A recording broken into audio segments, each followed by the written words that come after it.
Hey, in WWE, things move really fast. If you aren't present in the moment, it can feel like a year goes by in only 2 or 3 minutes. That's why you always have to make time to make sure that you check. Hold on.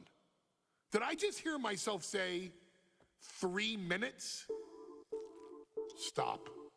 Can you believe I'm actually doing Eric Bischoff's shtick? In the early 2000s, few words sent a shudder through the roster like the words 3 minutes, summoning the fearsome duo of Rosie and Jamal, collectively known as the 3-minute warning. Initially hired by the aforementioned Raw general manager Eric Bischoff to interrupt anything he didn't find to be entertaining. You're just not entertaining me. 3 minutes are just about up. The two instantly made their mark in WWE with their complete and total decimation of anyone that was targeted. Their formula was really simple. 2 bruisers with surprising quickness who took pleasure in throwing opponents all around the ring with reckless abandon. And the trail of bodies left in their wake remains a testament to their devastation. Rosie, older brother of your tribal chief, Roman Reigns, and Jamal, who would in time develop his skills further and take the name of Umaga, were about instant gratification. They treated matches like a race, seeing how much damage they could fit into the shortest time possible. The 3-minute warning with my brother and my cousin, it was just one of the coolest gimmicks of all time to me. It was catchy, you know what I mean? Like, you kind of knew what was happening. And I feel like we all remember when the 3-minute warning hit for the first time. You know, the whole Den TV area just lit up. Every match was a train wreck, as the two would use their size to overwhelm most opponents, coupling that with incredible tag team maneuvers to increase the carnage to its maximum levels. That approach, maximizing damage while minimizing time, was a 3-minute warning signature. The team itself saw its run in WWE last for a little over a year, but in that time managed to make such an impression with the WWE Universe that it still resonates today. They are proof of the impact anyone can make if they capitalize on their opportunities, as 3-minute warning did every single time. It was a short-lived gimmick, but it was a really cool gimmick, and I just think it shows the versatility of, hey, if you need us to go out there and tell you a Broadway story, I'll cover 2 hours if you like. But if you need us to come out in 3 minutes to make an impact, we can do that too. But you gotta be really good to be thrown in there with the very, very best in the industry. I'm getting all pumped and proud, you know, for my brother and my cousin right now, just thinking about it. Here in the WWE 2K25 showcase, we have selected another team that embodies the same mindset in Akam and Razor, the AOP. Similar to Jamal and Rosie, these two look to inflict the most pain in the most efficient manner. Like 3-minute warning, AOP happily dispatches when summoned. Like 3-minute warning, AOP features 2 Goliaths who will hurl your body from pillar to post before finally bringing it all to a most painful conclusion. It's up to you in this Extreme Rules contest to beat the AOP to the punch and showcase the Wrecking Crew approach that made 3-minute warning the premier bruiser squad in all of WWE. And don't worry, we will give you more than 3 minutes to make that fact perfectly clear. As a matter of fact, take your time and enjoy dishing out the punishment.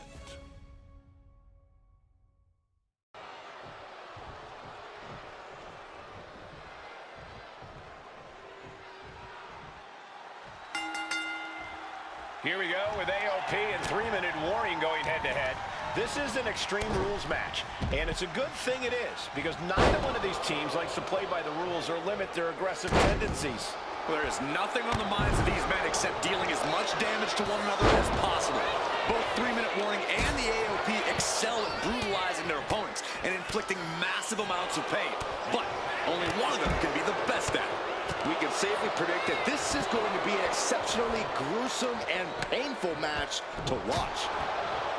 Man, Rosie and Jamal, Akam and Razor representing the biggest, most imposing teams WWE has ever seen. Both teams don't care what the motive is, don't care who the target is. Their goal always remains the same, and that is complete destruction of the opposition. We call them equal opportunity ass kickers. The first few rows should take a couple steps back because no one is safe when you're in the vicinity of these teams. Many would call the AOP and 3-minute warning equally brutal. How can one of these teams get the edge in this head-to-head contest? It's true they're well matched, but AOP tends to be the more methodical and calculating of the two teams. If AOP can get control of the pace and smother 3-minute warning's chaotic in-ring style, they'll be in a position to win this. Rosie and Jamal tell their victims that they will feel the 3-minute warning. What does that mean, Corey? Well, it means a lot of superstars will get run over by the pain train, and it's only going to feel like the longest 3 minutes of their lives. When you're as big and strong as Rosie and Jamal, that's how quickly it can be over. The steel chair, never as innocent as it looks. Now bringing the fight back into the ring. Oh, what a clothesline. Shooting your face out of that one.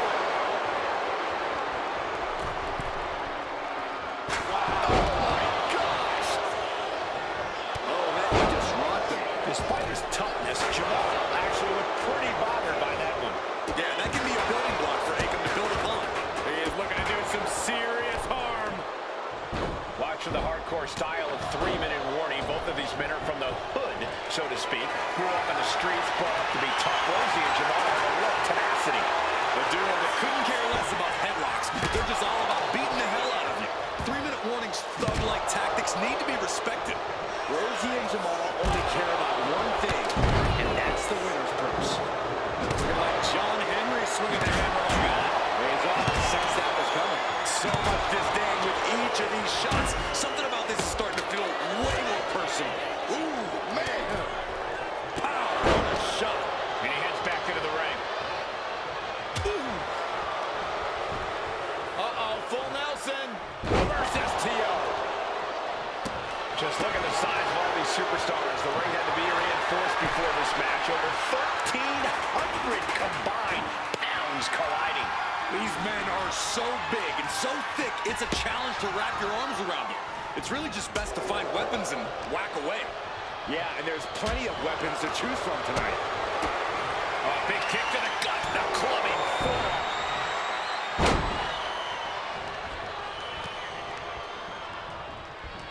He gets out of the way. We knew this would be a grueling and punishing match, but AOP and 3-minute warning are exceeding all expectations. Stops the kick. Pay special attention to Rosie in this matchup. 6'5", 375 pounds. The man can run a 40-yard dash in 4.8 seconds. This guy is a pure athlete. Rosie played high school football with a legendary running back before playing college ball in Hawaii.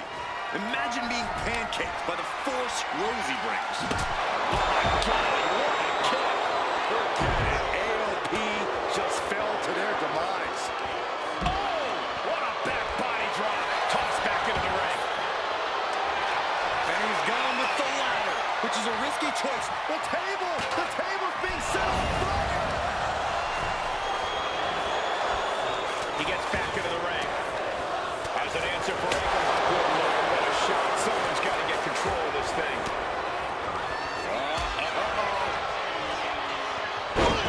Good defense from him. Rosie shutting the door right now. And he fights it off. Thought he had him. You gotta be kidding me. Oh, man, through the table. That was too much. Dangerous ideas and bad intentions becoming reality. There's no room for hesitation when you're dealing with flaming furniture. Listen to this place. It's electric. running FTO plants him. Nicely done. He has to be nearly at his breaking point now. I think we can consider this the beginning of the end, gentlemen. They're going to put it away. 2 count. Shoulder up, shoulder up. The muscle memory's got to be taken over now. Pure instinct to kick out before 3. Rezar cuts him off. With authority. That's one way to use a ladder. Headbutt to the back of the neck. What a chancery.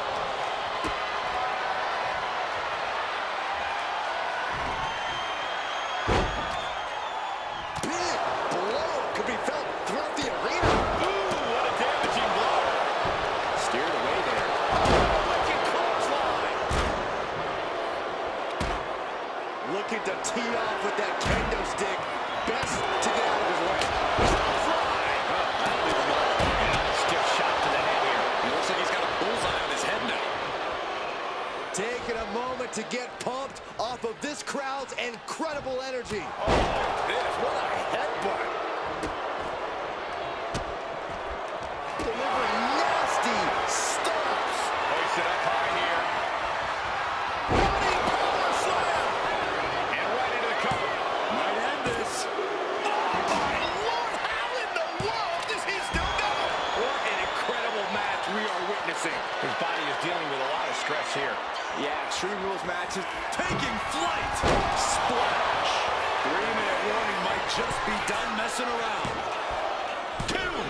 Taking things back into the ring. Oh my gosh, with one hand.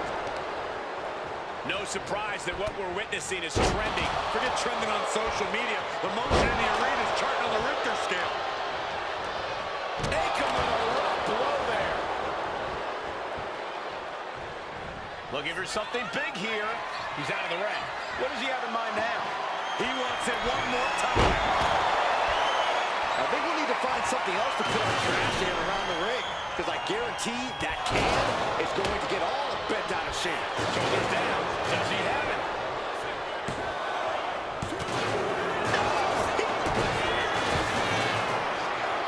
Ball panel locked in.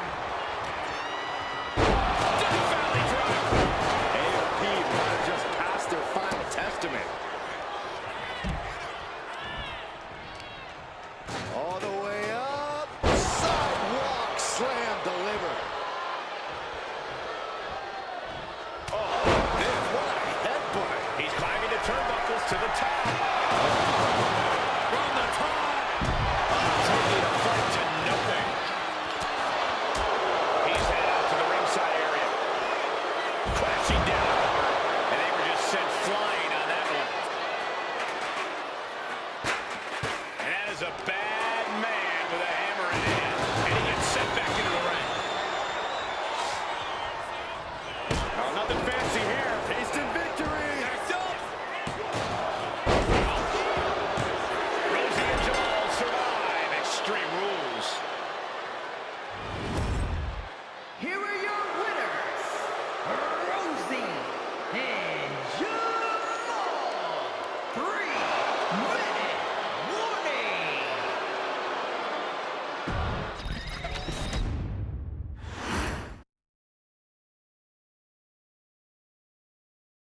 We've come to the part of the showcase where we get to talk about Tamina. Ever since walking in WWE, shoulder to shoulder with the Usos, Tamina's alliance with this dynasty has never been in question. I remember watching Monday Night Raw and I seen Tamina debut with my brothers.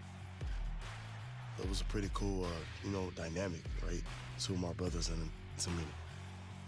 Together, Tamina and the Usos helped each other navigate through a trial-filled first year in WWE, making sure they all survived together. In later years, Tamina has formed alliances with both Naomi and Nia Jax, honoring this family's connection. While Tamina has looked to create her own name in the industry, she has never missed a chance to acknowledge her place in this family either.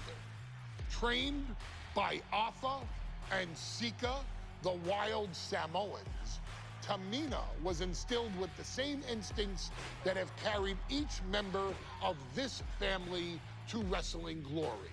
Her in-ring approach is similar to many in the Bloodline. Quick striking, high-impact attacks, and smothering holds. As capable with a super kick or a big splash as anyone else, Tamina has maintained a remarkable level of success in her WWE career. A constant contender, Tamina has competed for the Women's Championship on many occasions. She's also held the Women's Tag Team Championships along with 9 separate reigns as the 24/7 champion. Tamina has proven capable in any environment against any opponent. Tamina is always the perfect test for a rising contender. Defeating Tamina proves that you're at the top of your game, and she will always expose those who aren't quite ready yet. Taking her lightly is the easiest way to book your visit to the local medical facility. Tamina has taken part in many memorable moments, but in the 2K25 showcase, we're going to give you the chance to make history. In the first ever women's Money in the Bank match, Carmella, of all people, would walk out victorious after letting someone else do all the work. Tamina, Becky Lynch, Natalya, and Charlotte Flair were all robbed of a great opportunity that night by Carmella. So this is your chance to make it right. Showcase Tamina's grit and take out the other 4 ladies in this ladder match to become the first ever winner of the Women's Money in the Bank. Carmella might still sneak out with the win, but if she does, she's doing it on her own because we're not allowing anyone else at ringside for this match in our showcase. Charlotte, Becky Lynch, Tamina, Carmella, Natalya, all with a chance to make history. All with the opportunity to be called the first ever Miss Money in the Bank. The revolution that became an evolution only continues in the women's division. One of these women will climb the ladder and earn the opportunity of a lifetime. Into the ankle breaker. And looking at the playing field, the majority of these women love to utilize their submission offense to put opponents away. Tapping someone out won't win this match, but these women should not shy away from using the biggest weapons in their arsenal. We've heard Becky say she was going to rip arms off tonight. You can't exactly climb the ladder with no arms. Remember, the first woman to climb the ladder and retrieve the briefcase will become the first ever Miss Money in the Bank. No countouts, no disqualifications in this match. Everybody is coming in with a different strategy, but remaining close is the key. Luck is going to play a part, but you'll increase your odds if you stay close to a ladder and close to the briefcase. What's Mella assembling here? Lands face first. Here we go. Inverted DDT. Lights out. Is there anyone more intimidating in this group than Tamina? I've said it before. It could be a coming out party for Tamina. This is her time to live up to her family's legacy. If Tamina wins the contract, it guarantees her first title opportunity in over 2 years. More than an opportunity, it pretty much guarantees Tamina will become the next women's champion. Not a good spot to be in. Backbreaker. Charlotte just rubbing it in now. She keeps on talking, but is she actually going to deliver? There's a crucifix. Nicely done. This match is just evolving right before our very eyes. I really hope it doesn't get more dangerous than this. Tamina landing heavy offense on Charlotte. Charlotte thought tonight would be an ascension to her throne.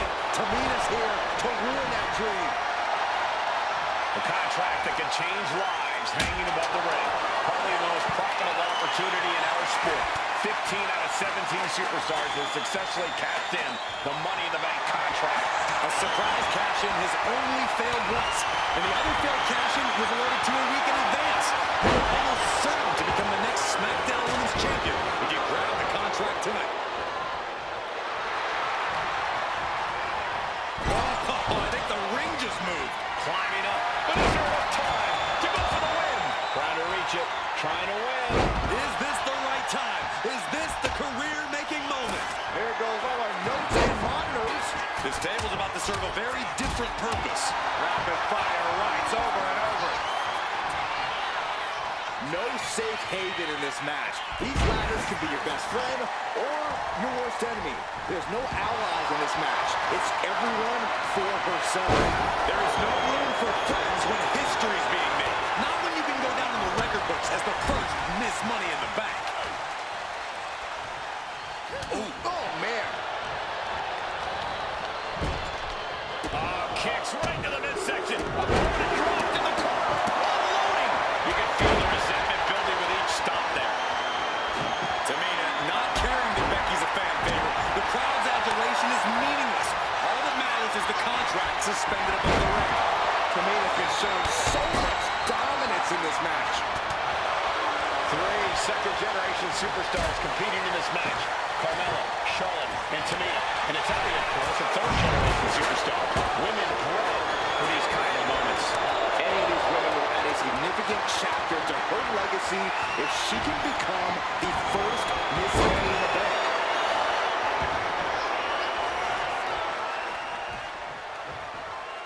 Nice reversal by Charlotte Flair. Charlotte driving Tamina, and both tumble to the floor.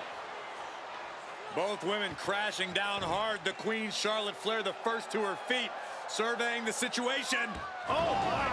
Tamina into the steps. Well, you are seeing a heightened level of aggression, heightened level of intensity from all these competitors because of the stakes involved. Guys, where's Charlotte going? Flair looking to up the ante now from the top. Oh, my goodness, taking out everybody. The Queen rising to the occasion. What you just saw is why we say Charlotte is genetically superior. Yeah, undeniable athleticism from the Queen. Can it pave her way to the top of the ladder? And Carmella is clearly looking for a fight here.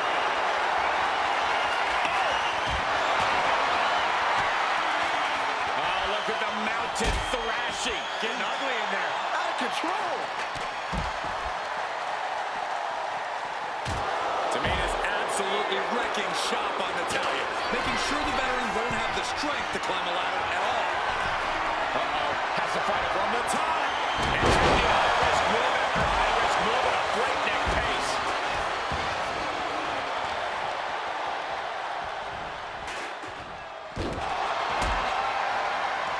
Lynch is feeling it, has Charlotte square in her sights. Becky Lynch got it locked in. Submission love, and it's over here. Just On this trap, but she gets away.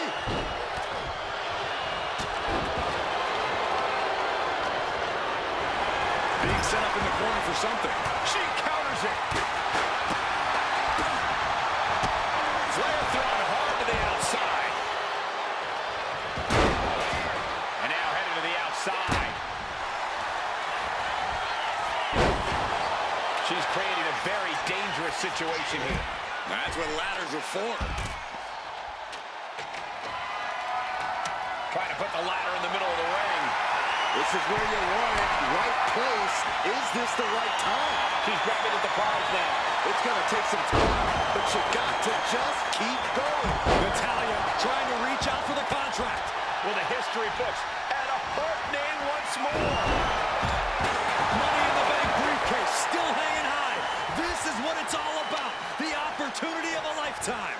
What are you willing to do? How much can you sacrifice to be the first Miss Money in the Bank? Gets out of dodge.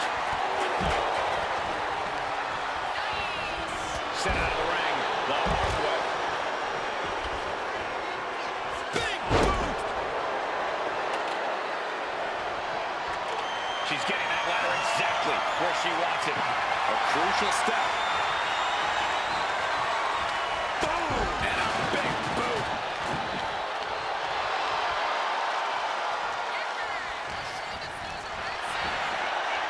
There's a crucifix, nicely done. Ladder's in position. Gonna make the climb. All the way to the tippy top of the ladder. I can't watch. Ooh, just adding insult to injury. That's just disrespect right there. I kind of like it. History on the line. Guaranteed championship opportunity. Nothing but carnage happening in this one. 5 women fighting for their key to destiny, willing to go through hell for it. She might win it right here, guys. I think she might. That's it. Tamina has the briefcase. Tamina is Miss Money in the Bank. The winner of the Money in the Bank contract and the first ever Miss Money in the Bank, Tamina! This has to feel so validating for Tamina. She came in tonight with her family in mind, and they must be proud of her now. Tamina has a legacy to live up to, and becoming the first ever Ms. Money in the Bank only honors the rich family name.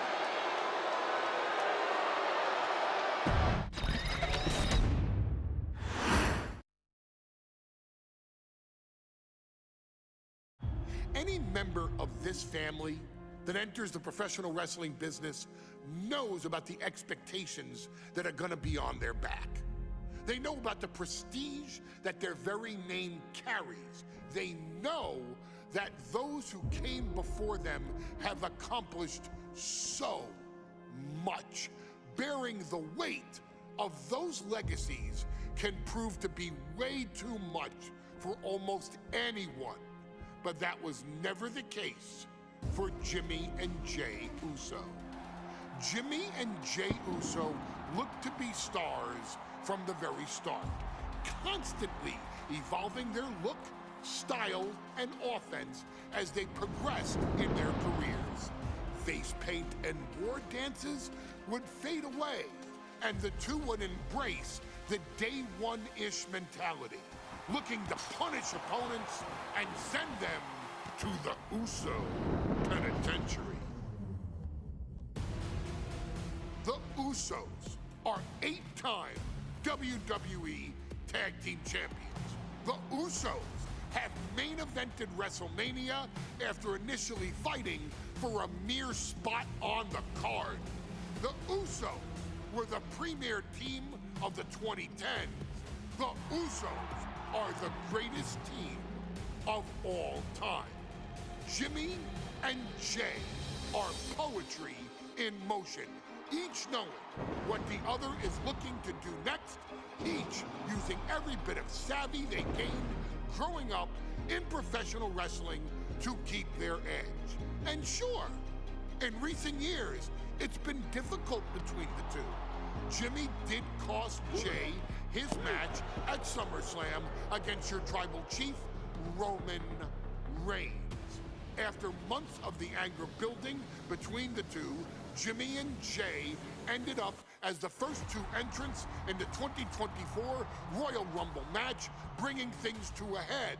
But even that moment wasn't enough to settle the issue, and so they would fight again at WrestleMania 40. Jey Uso truly became main event and found his inner yeet, even adding another tag team championship with Cody Rhodes as his partner.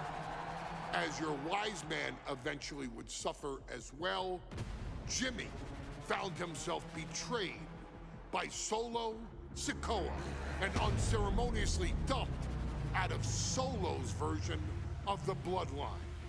When Jimmy and Jey are a tag team, they are pure art. They are the reason for the resurgence of tag team wrestling's popularity over the last 15 years. And perhaps, oh, perhaps, their grandest moment came during the 2017 Hell in a Cell, when they would lock horns with perhaps their greatest opposition ever, The New Day. From July to October of that year, the SmackDown Tag Team titles would change hands 4 times between the two teams, both looking for ultimate bragging rights. The Usos' connection as twins always gave them an upper hand with most teams. But the New Day had their own trick, utilizing the Freebird rule to allow any 2 of the 3 members to compete in any match. Jimmy and Jay could never know for sure who the opponents would be, with a different game plan needed for each iteration. With nothing clearly settled after 4 months, the New Day would offer to defend inside Hell in a Cell, and the Usos gladly accepted. We've seen the Usos showcase tag team wrestling at its most beautiful. Now we want you to showcase the brutality that exists within Hell in a Cell. Big E and Xavier Woods are going to use everything at their disposal to take you down. But you've been down since day 1. Now it's time to force the New Day to realize there's nothing wrong with them being in second place. And there's nothing that's stopping you inside Hell in a Cell.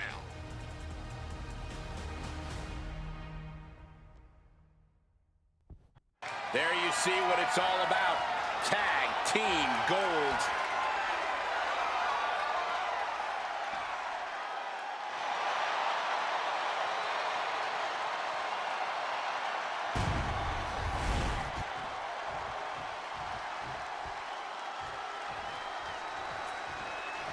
This match is under Tornado Tag Team rules, a 2-on-2 match where the pinfall or submission has to happen inside the ring. In the Hell in a Cell, no tags, no countouts, no disqualification. The Usos and the New Day came into this match expecting and prepared to raise the bar, raise the level of competition, and make history. This is going to be unforgettable. With authority! All the talking we've heard leading into this match, we've heard the Usos call the New Day, quote, 3 clowns on a tricycle. Look, the Usos love to trash talk, but they deliver. And don't act like the New Day don't throw verbal jabs either. We had Big E earlier saying how he's going to drop some gloom and doom of biblical proportions. A prophecy Big E is fully capable of backing too. And now he gets back into the ring. Look right to the belly. Oof. Ooh, and fights back. Chopping down the tree right at the trunk. Goes without saying, but a leg injury will hamper your ability to do just about anything. These two reaching a standstill with all these reversals. Reversal after reversal. These two have counters for days. Corey, a few weeks ago, we saw the New Day walk out of SmackDown with a chance at a street fight. A match the Usos handpicked, but this environment is totally different. There's nowhere to run, nowhere to hide. I think the New Day played right into the Usos' hand when they selected this match. Jimmy and Jay have a street mentality. They're perfectly equipped to turn Hell in a Cell into the Uso penitentiary. Corey, for as entertaining as the New Day are, they can scrap with the best of them. Remember that. Look, don't let the bootios and trombones fool you. New Day can get down and dirty, especially when they have the Usos pushing them. New Day are prepared for an all-out brawl tonight. Just sent crashing to the arena floor. Has him up for the power slam. From behind, into an inverted DDT. The Usos following the footsteps of many great family tag teams. The Steiner brothers, the Head Shrinkers, now shoulders down. Here we go. Stays in the fight for the title. Somehow, some way. Ooh, sharp elbow. Big E perhaps realizing he's not the only dangerous competitor in this one. A prime example of that unique Uso offense. Oh my, Uppercut connects. he connects with a counter. What a punch. Drops the elbow. Oh, man, what an uppercut. Jimmy saw it coming. He quickly slides into the ring. What a shot. So many amazing matches between these two teams. They said it this past week on SmackDown. No matter where we are, we put on a show. The Usos and New Day have a unified goal to raise the bar of tag team competition. position to bring the division to a whole nother level. You know, in basketball, they talk about super teams. Well, these two teams are the proverbial super teams in WWE. Come on, stop this. Your point's made. No need to keep on doing this. And Woods has lost momentum here. And the Usos now showing how well they know the New Day. Familiarity breeds contempt, and the Usos are showing their unfiltered disdain. Jimmy gets intercepted. The Usos and the New Day have had such a back-and-forth competition within the tag team division. You can just look at these teams tolerating now. For the championship.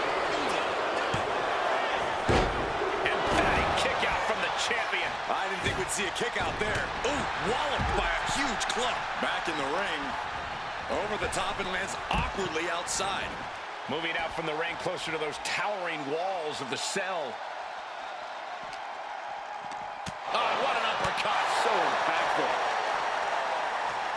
Solid punch. Oh, what a counter. Saw it coming and slowed it down with the back elbow. Oh, Xavier Woods looks to be busted open.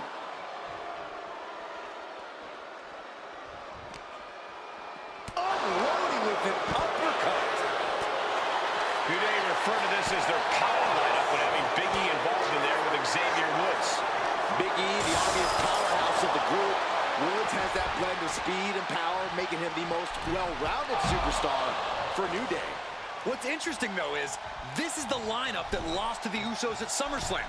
The New Day not choosing Big E and Kofi to beat the Usos a few weeks ago could prove to be costly. Usos and New Day going at it inside Hell in a Cell, and Jey Uso set outside the ring, and now the New Day on the attack. Big E, as aggressive as I've ever seen him here tonight. And Xavier Woods now with toys, kendo sticks in hand. And it's about to get more aggressive, more vicious, more barbaric.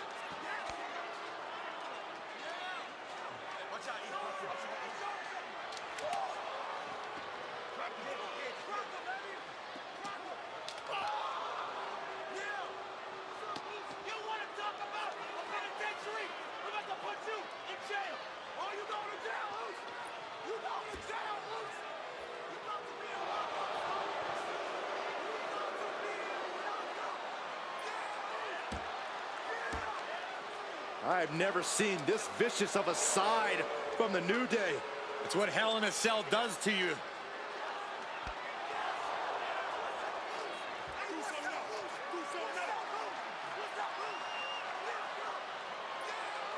Oh, now with the kendo sticks, Xavier Woods unloading.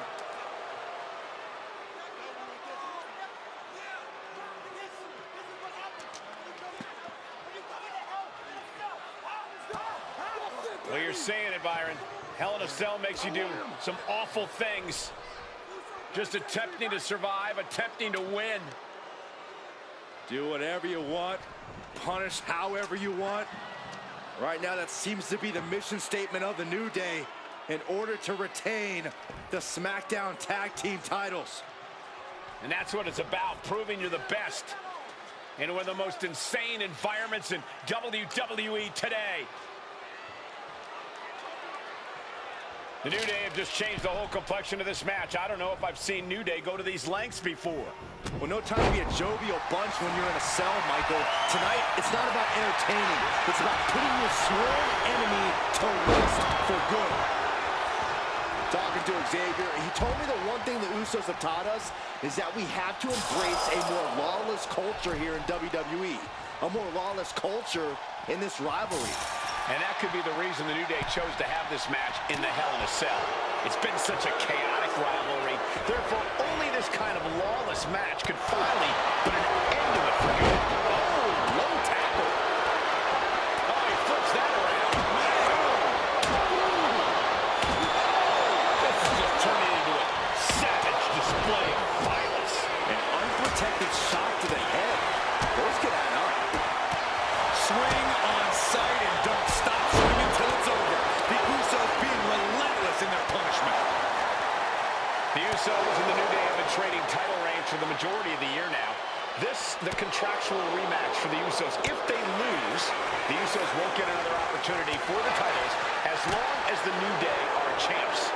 And just being around the Usos, it's not only about winning the tag team titles, it's about stripping the New Day of everything that made them popular with the WWE Universe.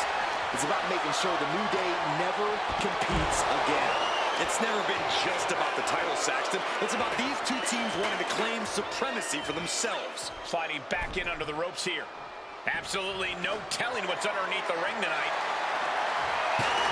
And here comes Old Faithful. The steel chair is in hand. Oh, watch out. There's a seat for your face. Punch straight to the face, stays off the attack. Guys, I think he just got busted open. Oof, yeah, that does not look good. Can he continue like this? Boom! And there's Jimmy on the attack, deep in this match. Yeah, Big E is fought. Hooked up. Oh my God, a small package driver. The New Day might be on the verge of retaining. I'm having a hard time believing that one. And Woods has tried everything to get the fall, but his opponent is not going down quietly. He looks defenseless as he struggles to get his bearings. Up high, diving crossbody, throwing all caution to the wind. There's two, digging deep for a kick out. Almost. And Jimmy and Big E slugging it out middle of the ring. This has been a vicious, brutal match between two of the great tag teams today. Here comes Jey Uso into the fray alongside of his brother. Bang! Double super kick. And the Usos now looking for that patented Uso splash from the top rope. Uso splash! The cover to win the tag team titles, and Woods handcuffs it all, breaks it up. At the last possible second, Xavier Woods saving this match for his team. Credit to Woods for his never say die attitude, but Xavier Woods is outgunned right now. And look at Woods still fighting back. Yeah, with the handcuffs. Using the handcuffs as a weapon. That's smart.